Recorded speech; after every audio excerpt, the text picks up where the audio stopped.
said previously that the relationship that Canada had with the United States is now over. Is the U.S. still our ally? The U.S. Absolutely. Look, the U.S. is absolutely our ally. It's our ally in security and defense partnerships. It's our most important security ally. For example, it's still, even with these tariffs, the largest trading partners. The point I made last week, the point I made again today, is part of what our relationship has been based on, though, has been a degree of integration between our economies, our trade becoming closer and closer together. That is over. I mean, we saw that that was ending a while ago. It's now emphatic. I think the world is learning that that is over. That creates real challenges for us. We're not sugarcoating it. We're absolutely clear about that. It also, though, creates an enormous opportunity for a country like Canada, which has virtually everything that the world wants, has a lot of things that the U.S. wants, and they're going to find out how much they want it with these tariffs. So we have virtually everything the world wants. And when I talk to leaders in Europe, when I talk to the Mexican president,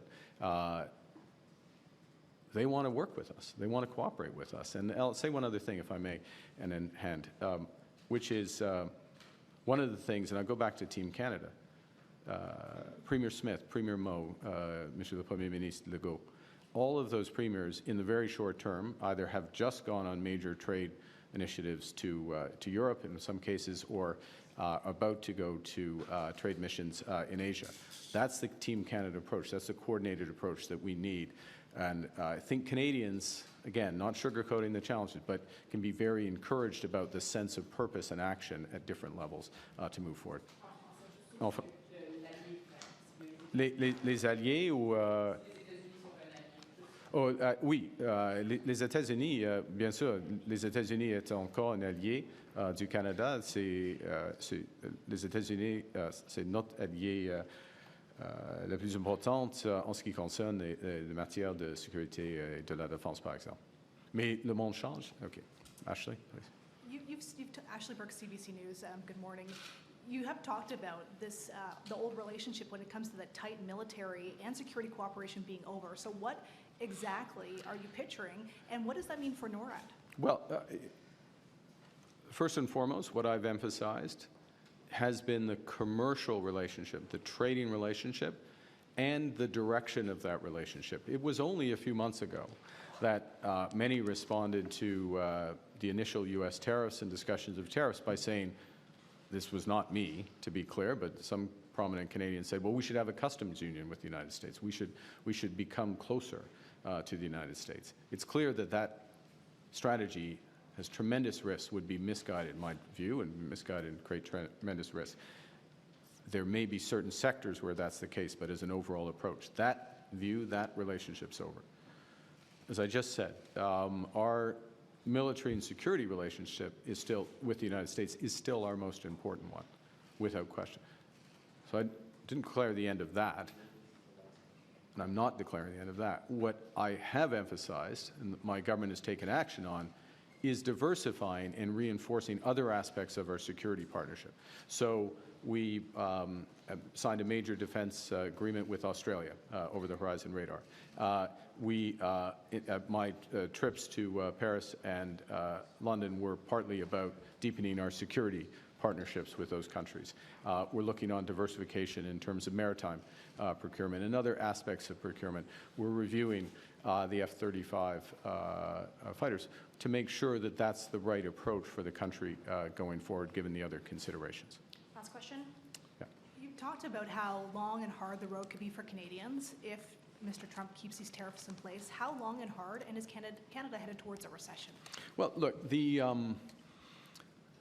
I think it starts with what the implications of these tariffs, yesterday's tariffs, which affect all economy, virtually every economy in the world, means for the global economy and the U.S. economy, and the U.S. economy which is slowing, U.S. economy where inflation is starting to pick up, where financial conditions are going to start to tighten, and a U.S. economy which has a possibility of tipping into recession themselves.